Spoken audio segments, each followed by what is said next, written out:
Lake Mungo National Park is located in southwestern New South Wales. It's part of the Willandra Lakes World Heritage Area. It's approximately 112 kilometres northeast of the Victorian border town of Mildura and about 150 kilometres northwest of the New South Wales town Balranald. I drove in from Balranald. It took about 2 hours and not the 5 or 7 hours as suggested by the GPS. The road was paved for about halfway and the remainder of the road was in quite good condition, apart from about 15 kilometres of quite rough bits just as the paved section ended. Lake Mungo is an ancient lake from before the last ice age. Over a period from 40,000 years ago until about 20,000 years ago, this lake flooded and dried out a number of times as the climate changed. Each flooding brought in layers of silt and clay, and each drying out, these were covered with a protective layer of sand. Each event piled up on top of each other, creating a timetable of history lasting well over 20,000 years. The lake eventually dried up about 15,000 years ago. In the 60s and the 70s, some discoveries were made here that sent shockwaves around the world and changed our concept of history and of the human race. Mungo Lady and Mungo Man are perhaps the most important human remains ever found in Australia. Their discovery rewrote the ancient story of this land and its people.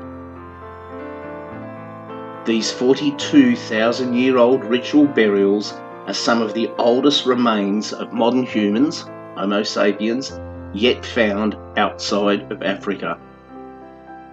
They are the oldest ritual burials anywhere in the world.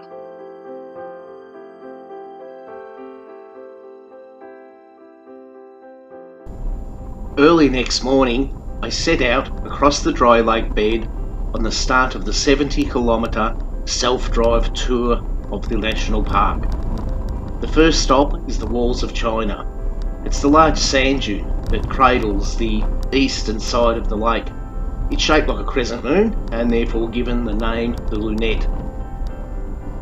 For the last few years, I've been looking forward to getting some drone footage of the incredible moon-like landscape of this national park. I checked the drone before leaving and made sure everything was functioning, batteries charged and up to date. However, when I got to the first stop, the Walls of China, I unpacked the drone, set everything up, only to find that the application used to fly the drone had somehow updated on the drive in. It then told me before I could fly I must connect to a Wi-Fi service to download the 200 megabyte application. Of course, out where I was, there was no way this was going to happen. So unfortunately, there is no drone footage, which is the best way to actually see some of the incredible landscapes at this park.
The next site I visited was the Red Tops Lookout. This is near where the remains of Mungo Man and Mungo Lady were discovered. along with many other fossils. It seems there are something like 76 different species living at the lake in those times. Many of these have now become extinct, including a giant wombat and a giant kangaroo.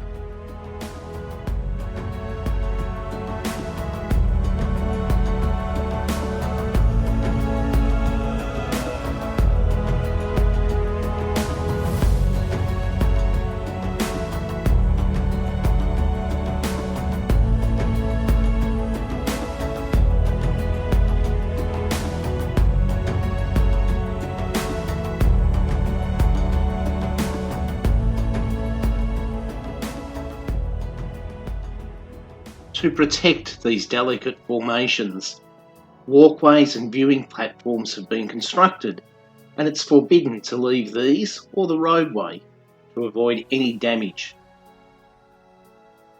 Obviously, flying drones from these platforms is not permitted, both by regulations from within the park and CASA regulations for not flying above people.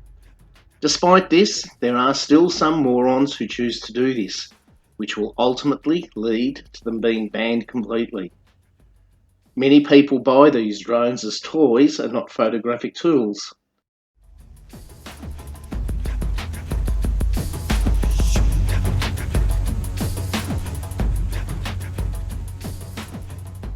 This is the Beelar campsite on the eastern edge of the park. There was no one else there, which suited me fine. Unlike the main camping grounds a couple of kilometres from the visitors centre, which were very crowded, it seems that most people are content to sit around their caravans or their campsite and not venture too deep into the park.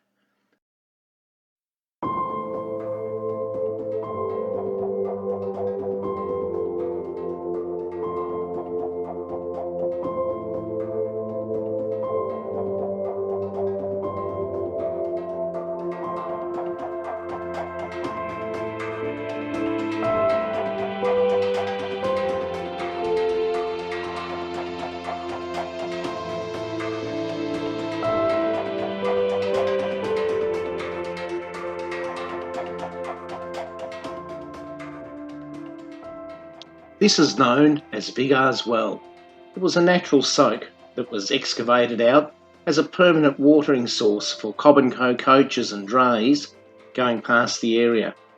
It's hard to imagine what travel must have been like in those days because it's still incredibly remote today. The sand dunes on the eastern side of the lake are slowly moving east.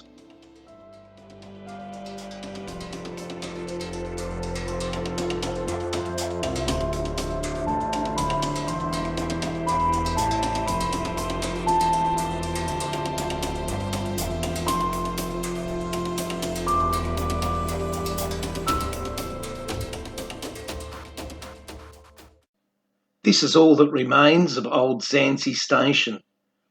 There is a dugout built to keep both themselves and their provisions cool in the intense heat. There's a stable and the old shearing shed, built from cypress pine. This pine was highly prized as it was a termite-proof wood, and when you look at the number of logs used in these shearing sheds around the country, you can begin to imagine how much of an impact that these early settlers had on the environment.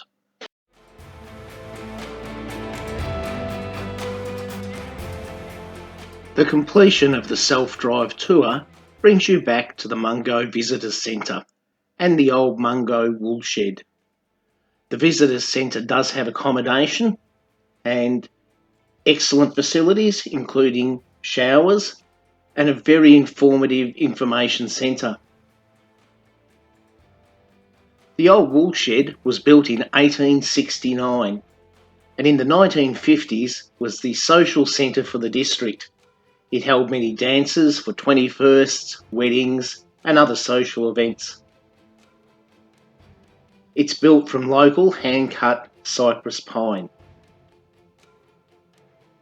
The main campsite is about 2 kilometres away. It's not to my liking, it's basically just a large caravan park, but it has excellent facilities and even rubbish bins. A bit further down the road is the privately run Mungo Lodge, which has accommodation and a cafe. There are several short walks available in the park. None of them are particularly challenging, but they're all pleasant enough in their own way. One is a walk from the main campsite. There's another one here from the visitor centre called the Foreshore Walk that takes you out onto the dry lake bed. You can also do a cycling tour around the lake. And there's another walk called the Mulga Walk out on the near the Bila campsite.